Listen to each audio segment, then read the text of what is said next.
Peace, universal family. It's me, Clocks In. And today, we're going to talk about karmic relationships. First things first, today is October 4th. And if any of y'all was on social media for the past 2-3 days, y'all see everybody was talking about some crazy event that's supposed to happen today at like 11:22 or it's other time zones, 2022 or 222, whatever, right? And not to downgrade any other content creator who was talking about this, because it's a lot of stuff that the government be doing, but this was a little overhyped, not gonna lie. Like, because I just got the alert on my phone, it was just like a regular Amber Alert. So I don't know, y'all. We gotta be careful when we're overhyping things, especially in the community, because I just joined the live stream and someone was like, dang, y'all all right? I'm like, are we all right? Nothing even happened. I was just looking at Brother Rizza Islam's page, and he was like, come on, y'all, we can't be that, I don't know, I won't say programmed, because we kind of did this to ourselves. We always think every single move the government does is against us, which I don't blame us for thinking that, because the government definitely doesn't have our best interest, for sure. They do what's in the best interest of them, so they want to always look like the good guys, so they do certain things for the people to make sure they stay in good standing with the people, because at the state that we are now, we kind of sort of have to need them. They make sure we need them so we don't go against them. Since we don't have our own yet, we kind of can't do anything. So that's how they kind of keep us in a perpetual state of slavery in a way, mental and physical. But outside of that, we kind of overstimulated and overdid this whole October 4th thing. And I just want to state that for the record. It wasn't what we thought it was, just literally a notification and a test to see if, I guess, the networks work. Well, I don't know. It could be more, but I don't think it was as big as what we thought it was. I heard people saying, oh, the whole world's going to shut down your phone. They're going to track it. They're testing this new program that's going to hypnotize everybody. I was like, no, I'm still the exact same me I was 10 minutes ago. The world's still, y'all see, we out of nature with it. It's whatever, we still here. So anyway, that wasn't what I wanted to make the video about, but I just had to state that because it was funny to me. But today's video is actually about karma and karmic relationships. So for those of you that don't know, my life path number is 8. And if you're into that, cool. If you're not into that, it's fine, whatever. You don't have to be into the astrology or numerology. It's completely fine. But the only reason why I said that is because for the people that are into numerology, they know that the life path 8 represents karma in its like more intensified state. Like people with life path 8s, their karma is more instant, and their karma always comes back to them. There's no escaping it. Like, even though I feel like no one can escape karma to a degree, but with people who have life path 8s, they will constantly see their life in cyclical cycles. Like every time you do something, you put that energy out into the world, there's going to be a certain type of time frame in a certain kind of way that's going to boom, come right back to you. It's weird. It's hard to even verbally explain it because it happens in my life so many times. It's like, dang, it's wild. It's like an infinite loop because of the 8. If you turn it sideways, it's kind of like infinity. So the number kind of represents the energy and the concept that I'm talking about. Think of it as an infinity sign when everything goes into a loop. You know what I'm saying? Constant loop, back and forth. So for me, the energy that I put out, it always comes back to me. The reason why I'm speaking about this is because about 3-4 days ago, I went to this event, right? And I went to this place called the Hammer Museum in downtown Los Angeles. And I met up with a person that I saw a while ago, about a year and some change ago, randomly. I just bumped into him. And the funny thing is, that was the same way I saw him the first time. The first time I ever saw this dude, he's a photographer. I bumped into him randomly in downtown LA. And then I bumped into him again at this museum a year later. After I came back from Atlanta and back to LA, and I just started doing my own thing here, I bumped into that dude again. It's just like on the randomest type of thing. It's like, it's crazy how that works. How did I bump into this dude at this type of time? Like, I don't even go out like that to those type of places. Like the one time I decided to go out of my comfort zone and go to a different place, like I didn't go to Leimert Park like I usually do on the weekends. I go to this different place, this random kind of covert secret event called 222, right? And in the event, 2 of the spots that I had to go to for the event was this restaurant, and then afterwards go to the museum. And it's like, I just decided to wait a little longer, wait an extra hour, Walk in, it's so many people there. I'm talking about it's thousands of people in that place. And somehow I happen to be there at the right time in the exact moment where that photographer just decides to go there that day. And boom, we bump into each other. He's like, wait a minute, don't I know you? I'm like, wow. And the reason why I'm mentioning all this is because that particular guy represents a moment in my life that was very extreme, I'll say. I'm not gonna go into detail of what the moment was, but that dude is a representation of a very crucial moment in my life over the past year and some change. And I feel like me seeing him made that entire moment a full circle moment, y'all. So that's what I mean by karmic relationships and karmic things. Like if you ever had that moment where you feel like you met somebody for a reason, even if it's not even relationships or friendships, just a person you see, and they might have told you something and gave you some wisdom, or even whether it's good or bad, it doesn't matter because karma goes both ways. But you ever felt like you met somebody by random, but you knew it wasn't by random because it was the right time in your life for you to meet that person, and then you see that person way later after a bunch of lessons you've learned, and then life kind of hits you like, bam, wow. I feel like that entire time period was like a test trial run.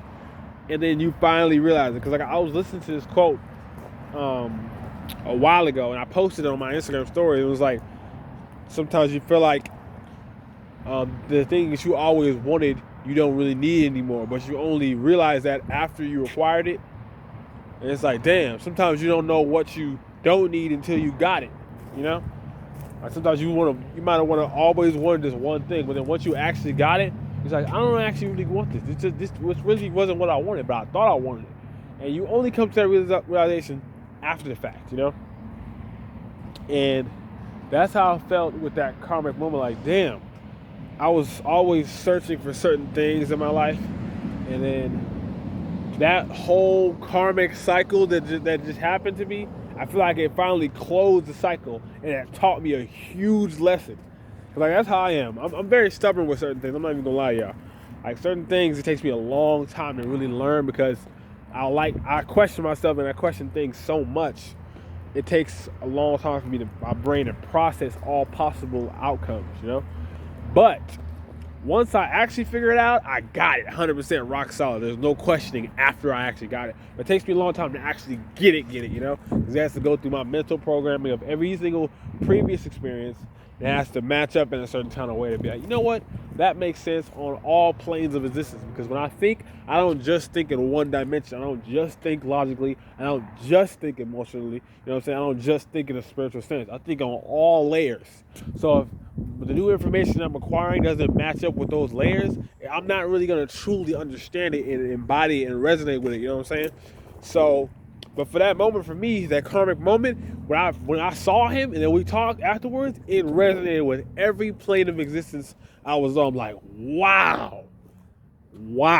It was just a full circle moment, y'all. So that was so wild to me. And I feel like that's life telling you, like, you aren't where you think you are for a reason. Everything happens for a reason. And my life is a constant reminder of that. No matter how I think my life isn't going anywhere, or, you know, I'm not where I want to be, or, you know, I'm doing something wrong. Every time I do something out at random, it's a constant reminder, nope, that was just that progress, and that was just that time period. You need to do that to do that. You need to not work for this week so you can come up with this plan, you know what I'm saying? You need to stop being friends with this person, even though you thought that person was going to, you know, do a business with you. You need to stop being friends with this person so you can meet this person. You know, you need to stop doing that so you can reach this level. It's like, it's all pieces to the puzzle that sometimes you don't see, y'all. Sometimes you don't see the pieces to the puzzle until they're already put together. And that's like, it blows my mind because it's like, it makes me more excited to live life and figure out what's next for me, you know? Because I always like to teach y'all to manifest your own destiny, but there's a portion of it that you have to give like wiggle room. You know, there's a portion of the unknown, you know, like in the supreme mathematics, the X stands for the unknown factor. I feel like that's the unknown factor of life, you know. There's always going to be a small unknown factor of life that you're not going to know until you've already experienced it, you know. And since there's always something new to experience as long as we're living, there's always going to be a fact that you don't know. You know, as much knowledge as we have of ourselves and the people around us, there's always going to be that small level that you don't know. You have to accept that. Come to a level of acceptance. And once you accept that, things get exciting, because then anything is possible. There is no limit to what you can and cannot do, you know? So I say that to say, keep living your life, you know? All the questions that you might have about life and just any type of question, you know, like them big philosophical questions that you just need to be answered, you know, to keep on living or whatever the case may be. Because I know I have questions about life and the world that I know I want to find answers to. But some of those questions are answered in the strangest ways, you know? Like I always tell people, I didn't learn patience from a person per se. I learned it from a tree, you know? And that only happened over time by being in nature and just observing how this tree just sits here. And it looks like it's not doing nothing. You know, it's just sitting here. Like, come on. No progress. It's not moving around. It's not doing work. But that was my immature mind not observing it properly. This thing is constantly, always 24/7 growing. And it facilitates growth for other people too. Insects. This is houses for certain insects, you know? And why is it a house for certain insects? Because this tree doesn't move in a you know what I'm saying, in a more of a physical way, like my hand moving. This tree stands still. It's a perfect foundation for other things to build upon, you know? And why is that? Because it builds slow. It's very patient, and it just gradually grows over time, you know? And with a proper foundation, you can see the fruits of its labor. So honestly, trees taught me patience, y'all. Not any person in particular. When I watch trees and I observe trees, I'd be like, you know what? I want to be like that. I want to be able to slowly build over time, just constant upward momentum progression. And so in time, I'll be so solid, nothing can move me, and I'll have plenty of fruit for all the people that need it, you know? So I don't want to ramble a little too much. I just want to talk about karma.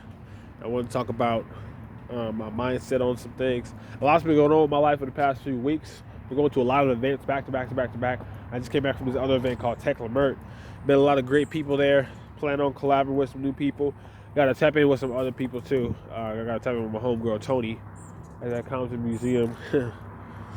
I got a lot of stuff to do before the year closes out. And of course, I have to release the project, the starter pack. I know y'all waiting for that. I'm going to release it soon. I'm not going to give y'all a release date so I can have a little more wiggle room.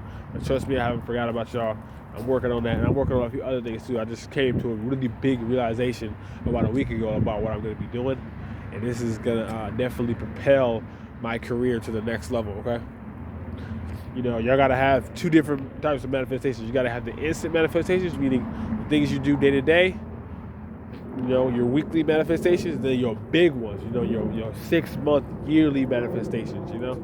And I don't do those as often as I need to. I'm always doing quick manifestations here and there to get things done small, but I got to start doing the middle ground one. Because, like, I have, like, different planes of manifestations. I have the quick ones, the ones I do, you know, here and there, every other day or so. Then I have the ones that I want to get to in 10 years.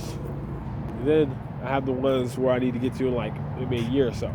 So I have been hitting most of my goals. I ain't gonna lie, I've been hitting most of my yearly manifestation goals. I definitely have. But that's only because of trial and error and realizing that when you really want to manifest, there's multiple factors into completing the manifestation. It's not just the mindset. It's not just the constant work.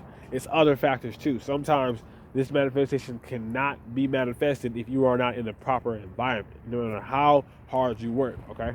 So knowing that allows me to facilitate new ideas in order to complete the manifestation. So if I know, okay, I need this tree to grow, no matter what, I need this tree to grow at a certain amount of time, right? So let me analyze what would be the best way for the tree to grow. Instead of saying, I just need the tree to grow, okay, how would I get the tree to grow? Putting it in a better environment will allow the tree to grow better, so let me put the tree in a better environment. You know what I'm saying? So that's what I've been working on lately, is just try to find the best environments for myself to flourish. You know what I'm saying? Flourish in the best ways possible to reach these manifestations quicker. You know what I'm saying? But yeah, that's all I had to say about that. Make sure y'all think about those things in your life too, like times where karma come back to you, good or bad. And what did you learn from them? Leave in the comments, what did you learn from the karmic lessons of your life, and how do you plan on changing your life for the better because of those experiences, all right? But yeah, that's it, y'all. About to head back home, give me some food, and get back to work on this content. I got a lot of content to come out. Oh yeah, tomorrow, new episode of the Clocks and Podcast. Make sure y'all tap in. I got an episode with my homegirl Shy, the Sage. Really deep, raw, authentic conversation. A lot of people might be turned off to the conversation because it's real deep, might hurt some feelings, but hey, you gotta respect her for her authenticity. So yeah, tap in with y'all later. If y'all want to do like some collabs with me, DM me on my Instagram. I try to respond as much as I can. And yeah, peace and love, y'all.